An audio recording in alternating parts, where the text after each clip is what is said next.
Қайырлы күн, құрметті әріптестер. Батыс Қазақстан облысы өңірлік коммуникациялар қызметінің ақпараттық алаңындағы кезекті баспасөз мәслихатын бастаймыз. Тақырып: гендерлік зорлық-зомбылыққа қарсы 16 күндік белсенді әрекет халықаралық науқаны туралы. Ақпаратпен бөлісетін спикерлер: Шукеева Гүлжанар Болатқызы, Батыс Қазақстан облысы қоғамдық даму басқармасы басшысының орынбасары, Батыс Қазақстан облысы әкімі жанындағы әйелдер істері және отбасылық демографиялық саясат жөніндегі облыстық комиссияның мүшесі, Ибраимов Олжас Әзімбекұлы, Батыс Қазақстан облысы полиция департаменті қоғамдық қауіпсіздік басқармасының бастығы, полиция подполковнигі, Батыс Қазақстан облысы әкімі жанындағы әйелдер істері және отбасылық демографиялық саясат жөніндегі облыстық комиссияның мүшесі, Сабурова Айжан Бауыржанқызы, Стоп буллинг қоғамдық бірлестігі құрылтайшысы төрағасының орынбасары, Батыс Қазақстан облысы әкімі жанындағы әйелдер істері және отбасылық демографиялық саясат жөніндегі облыстық комиссияның мүшесі. Ендеше Шукеева Гүлжанар Болатқызы, сөз сіздің өзіңізде. Мархабат. Құрметті бұқаралық ақпарат құралдар өкілдері және қатысушылар, баршамызға мәлім, жыл сайын 25 қараша халықаралық деңгейде гендерлік зорлық-зомбылық күніне бағытталған осы аяда біраз шаралар өтеді. Біздің Қазақстан Республикасы жалпы халықаралық кеңестіктің қауымдастықтың мүшесі болғандықтан осы күнді 16 күнді қолдайды. Гендерлік зорлық-зомбылыққа қарсы 16 күндік белсенді әрекет халықаралық науқаны жыл сайын Қазақстан Республикасы президент жанындағы әйелдер істер және отбасылық демографиялық саясат жөніндегі ұлттық комиссияның қолдауымен өтуде. Жалпы науқан 25 қарашада басталады, 16 желтоқсан күні аяқталады. Негізгі мақсат жалпы халықаралық деңгейде қоғамның халықаралық кеңестіктің назарын осы зорлық-зомбылық, әсіресе әйелдер арасындағы жаңағы мәселеге көңіл бөлуі. Биылғы жылғы гендерлік зорлық-зомбылыққа қарсы 16 күндік белсенді әрекет науқаны әйелдер мен қыздарға қатысты цифрлық зорлық-зомбылыққа тоқтау үшін бірегей атаумен өтуде. Жалпы қазіргі заманда цифрлық технологиялар дамып жатыр. Әр мемлекеттің дамуына үлкен серпін береді. Бірақ сонымен қатар баршамызға мәлім, цифрлық технологияларды даму зорлық-зомбылықтың жаңа түрлерін әкелуде. Ол үлкен қауіп. Оның бірі кибербуллинг, желіде қудалау, жеке деректер мен суреттерді тарату қазіргі таңда үлкен орын алынып жатыр қоғамда. Сондықтан ол үлкен қауіп. Ең алдымен ол әр адамның құқығын бұзады, әдепсіздікке алып келеді. Жалпы мемлекет басшымыз Қасым-Жомарт Кемелұлы Тоқаев әділетті әрі қауіпсіз Қазақстанды құру үшін заң мен тәртіп әрдем үстемді орнатуымыз керек деді. Біз заң және тәртіп қағидасын жаппай дәріптеуіміз керек. Қазақ халқы қай заманда да заңға бас иген, дала заңын сақтаған, әдептілікті сақтаған деп айтып берді. Бұл біздің дәстүрімізде бар дүние. Түркі қағанаты, Алтын Орда және Қазақ хандығында мықты мемлекет құрылымы, бірегей құқықтық жүйесі бар қуатты ел болған деп айтты. Қазіргі таңда заң және тәртіп қағидасы үлкен идеологияға айналды. Баршамызға мәлім, биыл құқық қорғау органдарының мәжілісіне қатысқанда президентіміз, мемлекет басшымыз осы отбасылық зорлық-зомбылыққа үлкен мән берді.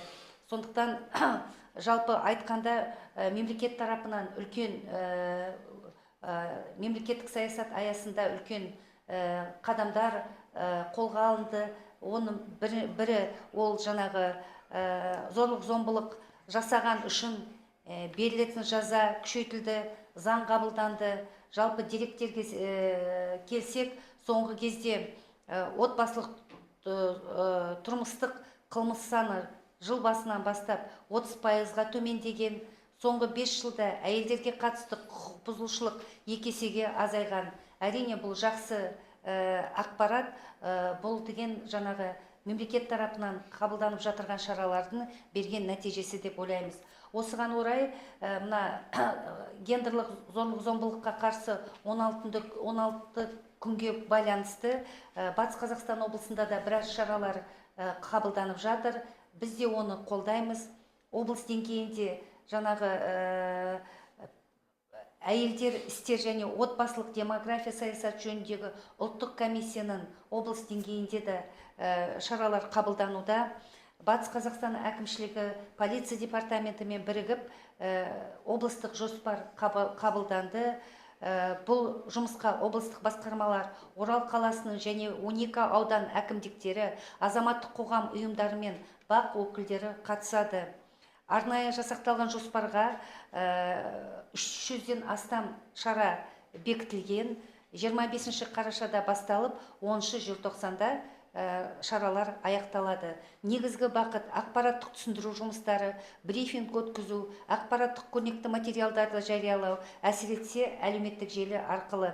Арнайы мамандардың қатысуымен жастар мен студенттер кездесуі, біз цифрлық зорлық-зомбылыққа қарсымыз атты онлайн челлендж, психологтармен кездесу, тренинг өткізу, зорлық-зомбылықтың алдын алу, киберқауіпсіздік тақырыпта құқық қорғау органдарымен өкілдермен бірге жастармен кездесу, зорлық-зомбылық цифрлық кеңестік тақырыбында мектеп оқушылар мен студенттер арасында сурет байқауын өткізу, Алтауданда әлеуметтік акция өтеді, құқық қорғау органдарымен бірлесіп алдын алу рейдтер жүргізіледі. Сонымен қатар бүгін Орал қаласында 25 қараша күні 16:00-де Жастар мәдениет сарайында арнайы мамандардың қатысуымен тұрмыстық зорлық-зомбылықтың алдын алу, зорлық-зомбылықсыз цифрлық кеңестік атында жастармен үлкен кездесу өткізіледі, оған жастар қосылады. Сонымен жаңағы үлкен жұмыстар алдымызда күтіп тұр. Негізгі мақсат мына зорлық-зомбылық мәселелері қоғамда жою болып табылады, ақпаратты қоғамға жеткізу. Сондықтан мен ойлаймын, бүгін бұқаралық құралдар өкілдері бар, үкімет емес ұйымдардың өкілдері, көшбасшылар, қоғам көшбасшылары, белсенді азаматтар, зиялы қауым өкілдері, құқық қорғау органдарының өкілдері осыған бәріміз қатысып, зорлық-зомбылыққа жол бермеуге, алдын ала түсіндіру жұмысын жүргізуге атсалысады деп білдіреміз. Жалпы енді біздің президентіміз қоғамда келеңсіз құбылыстарға байланысты біраз ой білдірді. Ашығын айтуымыз керек, қазіргі таңда адамдар дөрекі сөйлеп, бір-біріне ерегісіп, жаға жыртысатын әдет бар. Осындай келеңсіз оқиғаларды әсіресе қоғамдық орында, жол бойында жиі көруге болады. Бұл мәдениетті, өркениетті қоғамға жараспайтын қылық, еліміздің халықаралық қоғамдастықтағы беделіне зиян келтіретін құбылыс деп айтты. Мемлекет басшысы мұндай әдептен түбегейлі айырылу қажеттігін атап өтті. Озық ойлы ұлт болу үшін мұндай жағымсыз әдеттен түбегейлі айырылуымыз керек. Ұлы Абай, бірінді қазақ бірін дос көрмесен, істің бәрі бос деп бекер айтпаған. Мәдениет пен әдеп, тәрбие мен тәлім әрбір азаматтың, әрбір отбасының өзінен бастауы қажет деп мемлекет басшысы осындай баршамызға ой бөлдіріп, ой айтып, тәртіпке шақырды. Мемлекет басшысы елдің тұрақтылығы мен бірлігін сақтауға тарихи маңыздылығын да атап өтті. Қазіргі бұлаңғар заманда ең басты міндетіміз еліміздің егемендігі, жеріміздің тұтастығын нығайту. Ол үшін бірлігіміз бекем болу керек, халқымыз тату болу керек, ішкі ахуал тұрақты болу керек. Біз барлық қиындықты сол кезде жеңеміз. Сондықтан жұртымызды ел тыныштығына бағалай білуге, сақтай білуге шақырамыз деп айтты. Отбасында тыныштық, қоғамда береке болса, еліміздің келешегі кемел болады деп ой білдірді. Сондықтан құрметті бүгінгі брифингке қатысушылар, осы бүгінгі айтылған деректі кеңінен қоғамға, халыққа жеткізуіңізді сұралады. Үлкен жұмыстар бүгін бастайды. 16 күн бойы біздер осы тақырып бойынша біраз шаралар өткіземіз. Уважаемые представители средств массовой информации, как известно, 25 ноября международное сообщество отмечает Всемирный день борьбы с насилием над женщинами. И в этом ключе Казахстан является частью мирового сообщества и принимает активное участие в проведении данной международной кампании. Ежегодная международная кампания «16 дней активных действий против гендерного насилия проводится при поддержке Национальной комиссии по делам женщин и семейно-демографической политики при президенте Республики Казахстан. В этом году кампания «16 дней активных действий против гендерного насилия» пройдет под названием «Объединимся, чтобы остановить цифровое насилие в отношении женщин и девушек». В современном мире в цифровом пространстве, цифровое пространство стало неотъемлемой частью нашей жизни.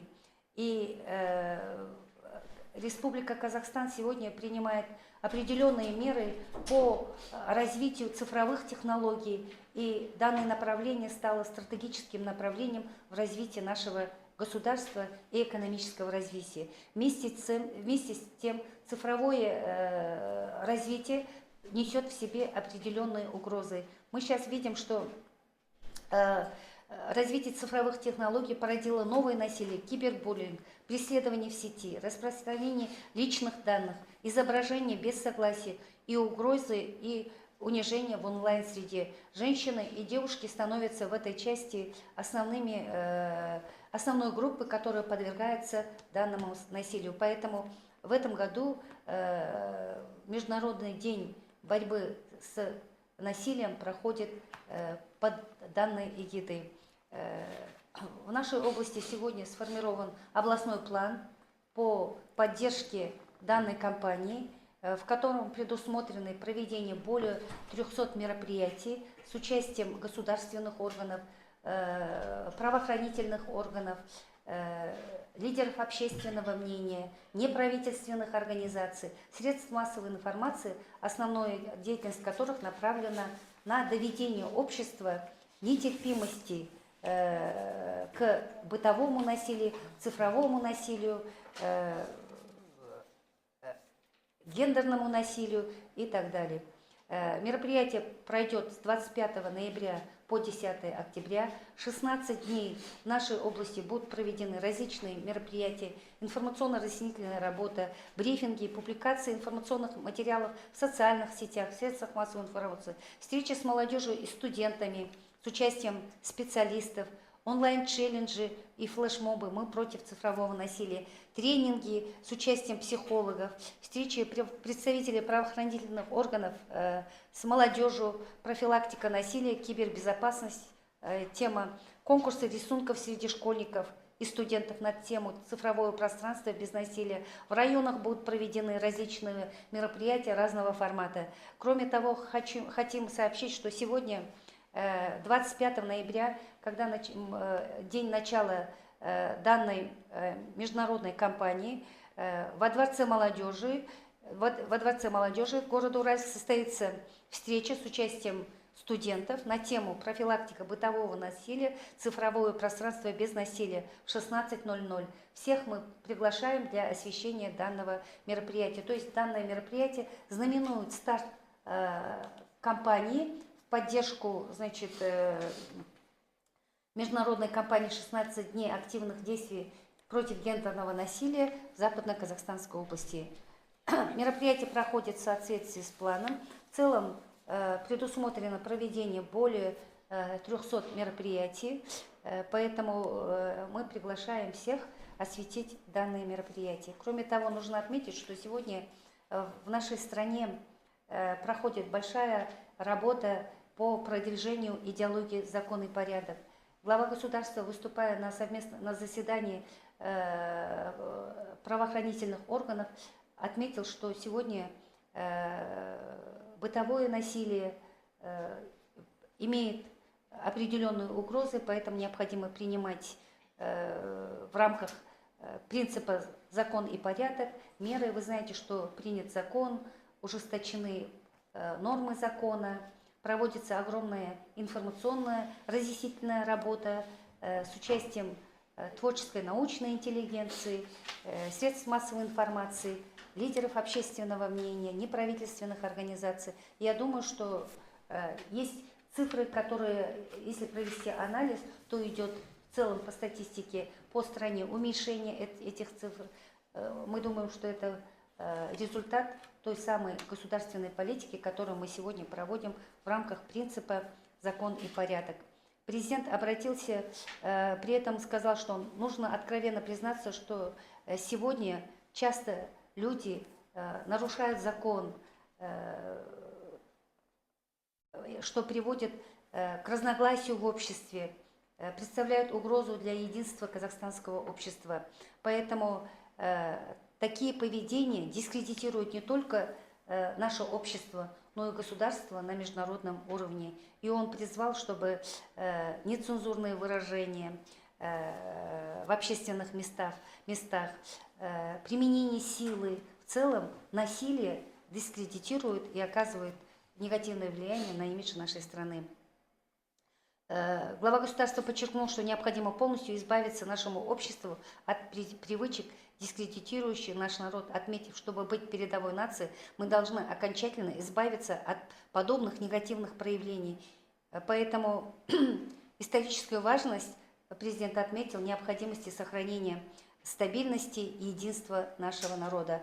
А вы знаете, что когда нет единства в нашем обществе, единства в семье, то, безусловно, не будет единства и стабильности, настроения в нашем обществе. Поэтому это очень важный принцип жить в обществе, в государстве без насилия, без любой формы насилия. Поэтому мы призываем всех покой в семье, согласие, единство в обществе, залог светлого будущего нашей страны. Мы все это прекрасно понимаем, и мы хотели бы, чтобы в рамках данной кампании все эти нюансы, все эти месседжи, которые сегодня были озвучены, доведены до нашего общества, до нашей общественности. Я думаю, что наши коллеги еще продолжат каждый свое.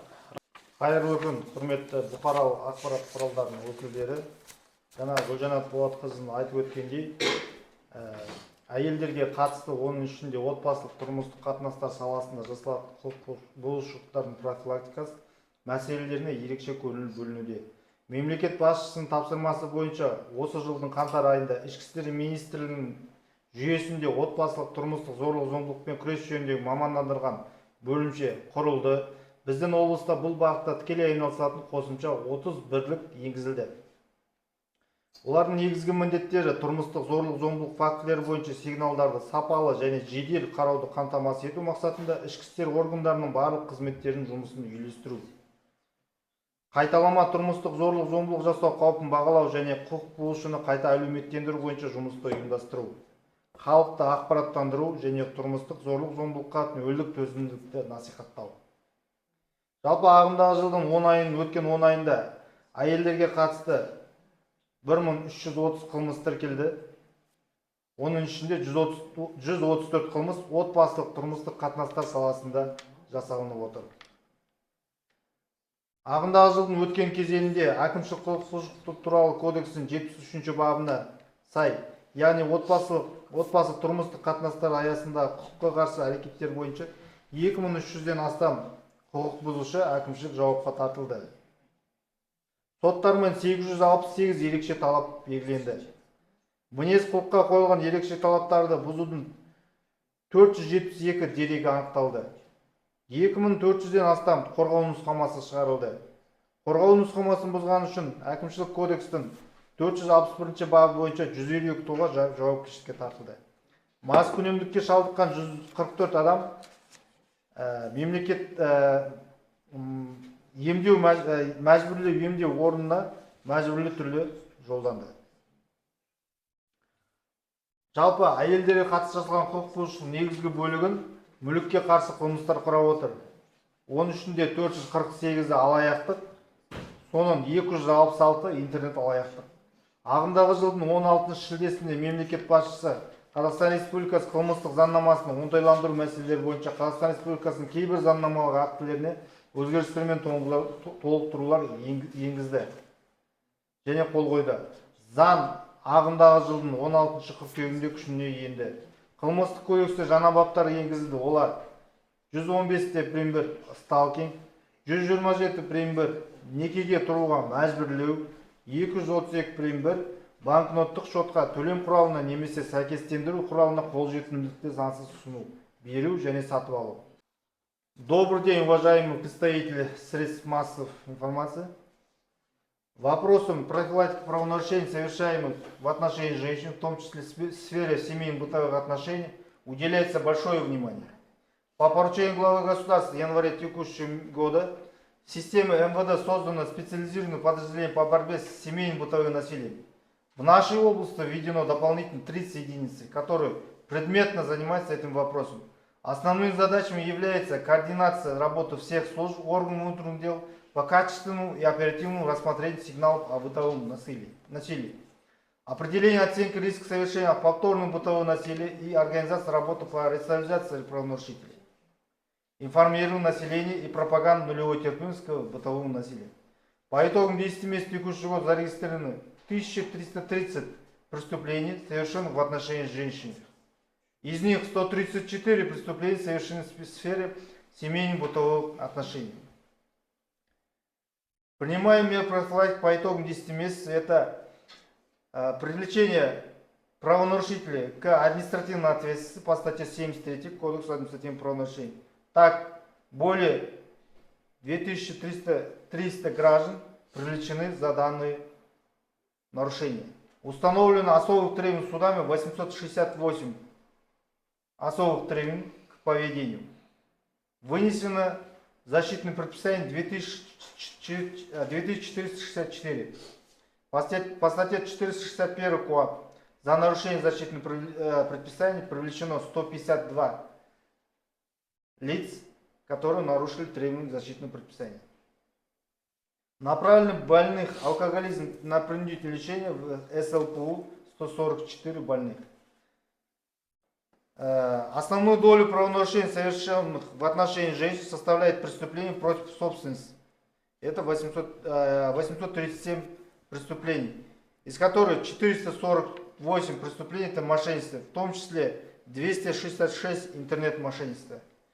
16 июля текущего года главой государства подписан закон о внесении изменений и дополнении некоторых законодательных актов Республики Казахстан по вопросам оптимизации уголовного законодательства Республики Казахстан. Закон вступил в силу 16 сентября текущего года.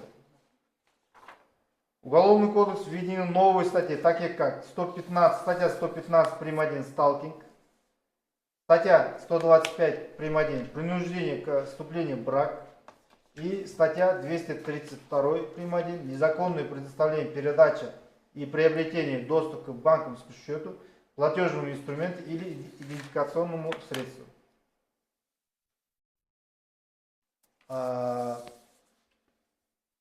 Здесь Гульжанат Булатовна также довел план, разработанный 16-дневный план, что мы будем делать, какие мероприятия будем проводить. Необходимости повторять я не вижу. Құрметті Батыс Қазақстан тұрғындары, гендерлік зорлық-зомбылыққа қарсы 16 күндік белсенді әрекеттер науқаны аясында біз қазіргі таңда цифрлық зорлық-зомбылық әйелдерге қысым көрсетудің ең кең тараған түрлерін біріне айналғанын атап өткіміз келеді.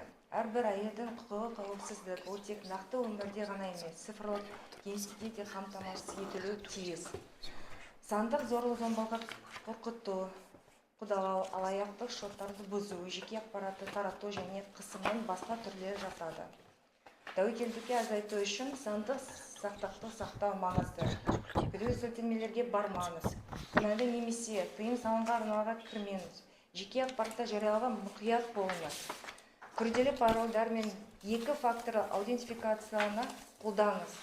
Және сіздің деректеріңізге қол жеткізе алатын адамдар тобын шектеңіз. Егер әйел адам қысымға, қорқытуға немесе бұзуға тап болса, ол проблеманы жалғыз қаматына есте ұстаған жөн. Біздің Стокгольм қоғамдық бірлестігі зардап шеккендерге кеңес береді, аяқтармен күресуге көмектеседі. Біз құқық қорғау және қадағалау органдарымен бүкіл тобымен, сондай-ақ цифрлық зорлық-зомбылық жағдайларына жедел ден қоюға нақты қолдау көрсетуге және зардап шеккендердің құқықтарын қорғауға қамтамасыз етуге мүмкіндік беретін мемлекеттік құрылымдармен тығыз ынтымақтастыққа жұмыс істейміз. Біз әйелдерге сандық қауіпсіздігін бірнеше маңызды ережелерін сақтауды ұсынамыз. Біріншіден, аккаунттарыңызды қорғаңыз. сенімді құпия сөздер қолданыңыз.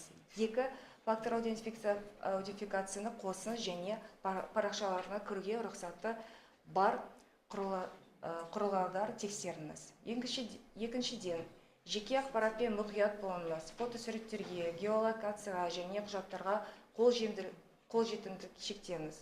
Үшіншіден, күмәнді әрекеттерге назар аударыңыз. Ақша талап ету, жеке фотоларды сұрау, құпия сөздерді алу әрекеттері бұл алаяқтардың белгілері. Адамдар туралы деректерді жинап, оны олардың өздеріне қарсы пайдаланатын күмәнді топтар мен арналарына кірмеңіз. Цифрлы зорлық-зомбылықтың алғашқы белгілері байқалғанда дәлелдерді сақтап қалу маңызды. Скриншоттар жасау, агрессорларды бұғаттау және ереже бұзушылық туралы хабарлау қажет. Ең бастысы, көмек сұраудан қорықпаңыз. Кінә әрқашан агрессорды жәбірленушіде емес. Біз мемлекеттік органдар мен құқық қорғау құрылымдарының бірлескен күш-жігері арқылы әр әйел өзіне сенімді және қауіпсіз сезінетін цифрлық кеңістікте құра алатынымызға сенеміз. Дорогие жители Западно-Казахстанской области, я как член комиссии областной при Акиме области, также с нашей общественной объединение «Стоп-буллинг» в рамках кампании 16 активных действий против гендерного насилия мы хотим подчеркнуть, что цифровое насилие сегодня стало одной из самых распространенных форм насилия над женщинами, давления на женщин. Каждая женщина имеет право на безопасность как в реальной жизни, так и в цифровом пространстве. Цифровое насилие включает угрозы, преследования, мошенничество, взломы аккаунтов, распространение личной информации и другие формы давления. Чтобы снизить риски, важно соблюдать цифровую осторожность, переходить на подозрительные ссылки, не вступать в сомнительные или запрещенные каналы, внимательно относиться к публикациям личной информации, использовать сложные пароли и двухфакторную аутентификацию, а также ограничить круг людей, которые имеют доступ к вашим данным. Если женщина сталкивается с травлей, угрозами, попытками взлома, важно помнить, она не остается одна с этой проблемой. Наша общественная объединение «Стоп-буллинг» оказывает помощь пострадавшим. К нам очень много женщин обращается, девушек, девочек с разными направлениями кибербуллинга, мошенничества, шантажа, когда они доверяются в разных соцсетях разным людям, и уже в личных переписках они переходят уже на более такие ситуации, когда уже их шантажируют. Мы вместе с правоохранительными органами, а также государственными органами сразу же включаемся в эту ситуацию, мы перенаправляем все эти запросы, и в течение нескольких часов мы находим этих людей, именно кто сейчас агрессоров, именно кто наших женщин, жертв, пострадавших, именно оказываем реальную поддержку и обеспечиваем защиту. Мы рекомендуем женщинам соблюдать несколько важных правил цифровой безопасности. Во-первых, защитите свои аккаунты, используйте надежные пароли, включайте двухфакторную аутентификацию и проверяйте устройства, которые имеют доступ к вашим страницам. Во-вторых, будьте осторожны с личной информацией, ограничивайте доступ к фотографиям, геолокации документов. В-третьих, обращайте внимание на подозрительные действия, требования денег, личных фото, попытки получить пароли. Это признаки мошенников. Не вступайте в сомнительные группы каналов, где часто собирают данные и используют их против людей. При первых признаках цифрового насилия важно сохранить доказательства, делать скриншоты, блокировать агрессоров и сообщать о нарушениях. И главное, не бойтесь обращаться за помощью. Вина всегда лежит на агрессоре, а не на жертве. Мы верим, что благодаря совместным усилиям общества, государственных органов и правоохранительных структур мы можем создать безопасное цифровое пространство, где каждая женщина будет чувствовать себя уверенно и защищенно.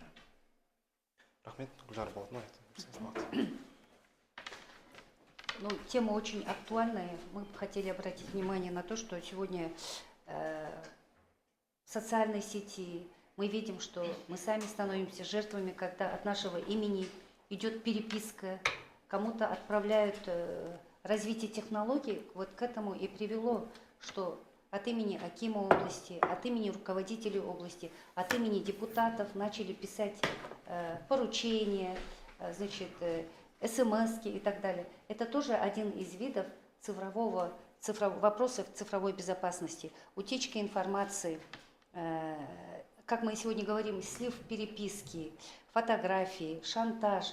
Сегодня это новый информационный цифровой вызов. И сегодня государство должно принимать меры, чтобы ответить, чтобы обезопасить наше общество. Поэтому формирование правовой культуры, вообще формирование культуры поведения, взаимоотношений людей – это главная наша задача. Поэтому мы сегодня хотим сказать, что нужно бороться не с последствиями, а с причинами и проводить большую работу с молодежью по формированию нравственных ценностей. Это главное. Главное – это воспитание. И вот это к нарушению закона, к распространению личной информации. Это все показатель того, что есть люди, которые обладают низкой правовой культурой, в целом культурой. Поэтому недавно вы видели в средствах массовой информации, депутаты сегодня поднимают вопрос о внесении, о разработке ограничений в социальных сетях. Поэтому я думаю, что это тоже одна из мер, которую необходимо принять на государственном уровне, чтобы ограничить доступ, чтобы поставить какой-то фильтр вот в информационном цифровом пространстве. Поэтому есть вызовы, и сегодня в этом направлении мы будем работать. Принцип закон и порядок становится основой идеологии, как мы уже говорим, и одним из направлений на государственном уровне сегодня тоже принимается. На уровне Генеральной прокуратуры создан проектный офис по ЗАН и Тартак. Мы каждый день в областной прокуратуре, на уровне областей тоже создан проектный офис областной, где по идеологии ЗАН и Тартак разработан план, и с участием всех государственных органов, гражданского общества мы проводим большую идеологическую работу с населением. И одно из направлений – это бытовое насилие, гендерное насилие. Эта тема тоже затрагивается в рамках работы проектного офиса. Спасибо большое. Бізде оңтайландыру орталықтары бар. Біздер өзіміз қылмыстық және әкімшілік құрамдарын бәрін анықтап қойғаннан кейін ол жәбірленушіге оңтайландыру орталықтары бар біздің облысымызда және аудандарда. Сол орталықтарға біз олардың басшыларымен тығыз байланыста жұмыс жасап жатырмыз. Әрдайым біздің жәбірленушілерді тәуліктің қай кезіне қарамастан 24 сағат оларды қабылдауға олар әзір. Олармен бізге бірге жұмыс жасап жатырмыз. Және олардың енді өзіңіз түсінесіз, қазір оларға қатысты ақпарат беріліп жатпайды. Бірақ біздер сол оларды орналастырып, жаңа олардың жәбір көрсетуші азаматтардан оқшауландырып, керек болған жағдайда олардың семьясымен, жанұясымен, балаларына дейін бірге алып, басқа оңтайланды. Ол жерде олармен психологтар жұмыс жасайды, заңгерлер жұмыс құқықтарын түсіндіреді, жаңа қалай ол беделсіздіктен шығу, тағы да басқа әртүрлі, яғни кәдімгі дұрыс жағдайға, ортаға қайта оралуына. Әріптес, қорытынды сұрағыңызды қойсаңыз, уақыт лимитіне кішкене үлгермей келе жатырмыз. Қандай жағдайларда бұл қылмыскердің кінәсі қалай дәлелденеді? Схемдар керек бола ма? Қандай дәлелдемелер не қолдануға болады? Қылмыскердің дәлелдері көп жағдайда бізде қазір цифрдың дамыған жағдайы ғой. Қазір көп жәбірленушілер мысалға өзіне қатысты жәбір көрсетілген уақыттарда соны аудиозаписпен, видеозаписпен, фотолармен мысалға көптеген жағдайда жазып алынып бізге дәлел ретінде беріліп жатыр. Онымен қатар көршілері бар көп жағдайда. Сол жәбірленуші ол деген бірінші айқай шу, саяқ сындыру деген жаңа тұрмыстық жағдайда орын алады. Оның бәрі көршілерінің естіледі, сол көршілері, тағы басқа балалары деген сияқты барлық қажетті, оның кінәсін дәлелдеуге қажетті іс-әрекеттерді біздер жинақтап сотқа жолдаймыз. Рахмет, әріптестер, тағы да сұрақтарыңыз бар ма? Басқа әріптестерімізден. Буду краток, прям несколько вопросов буквально задам, возможно, нескольким спикерам. Первый вопрос касаемо количества мероприятий. Больше ли их, чем в прошлом году, потому что в прошлом году тоже аналогичная акция проходила. И вот по опыту, какие более эффективные творческие какие-то, скажем так, работы для молодежи, например, там конкурсы всевозможные и так далее, либо это тренинги, какие более эффективно справляются с задачей? И третий вопрос касаемо изменений в законодательстве, которые в сентябре вступили в силу. Это по части принуждения к браку и сталкинга. Есть ли в нашем регионе прецеденты по данным делам? Спасибо. По мероприятиям мы отметили, что разработан областной план. В рамках областного плана предусмотрены мероприятия с участием всех управлений города Уральск, акимата и 12 районов. У каждого района есть свой районный план. И когда мы собрали, то мы сделали анализ, и у нас примерно 300 крупных якорных мероприятий. Кроме этого, в учреждениях образования будут классные часы, встречи с молодежью, 4 вуза также будут принимать участие. 16 дней в рамках вот этой международной нашей кампании будут предусмотрены мероприятия. Мы вот это имели в виду. 300 – это якорные крупные мероприятия. В целом будет больше, конечно, безусловно. Поэтому с каждым годом количество мероприятий увеличивается. Теперь, что касается качественного вообще эффекта, да, социального эффекта от наших мероприятий. Есть образовательные мероприятия, есть информационные с помощью средств массовых социальных, есть творческое направление, конкурс рисунков и так далее. Поэтому мы надеемся, нет такого параметра, вот насколько сегодня наши мероприятия поменяют сознание людей. Это идеология. Поэтому мы рассчитываем на перспективу. Если мы поменяем сознание 20-30% населения от проведенной нами кампании, то это хороший эффект. Поэтому будем работать, и нам нужна помощь не только государственных органов, должны в этом задействовать, общество. Только тогда мы преодолеем. Право распространять, не имеет права человек распространять информацию личную. Да, второй вопрос я отдельно отвечу вам. Потом я вам позвоню, скажу. Ну, вообще есть прецеденты такие или нет? Жақсы, рахмет. Сұрақтар аяқталса, ендеше спикерлерімізге алғыс білдіреміз. Алдағы жұмыстарыңызға сәттілік тілейміз. Осымен брифингімізді аяқтаймыз. Аман сау болыңыздар.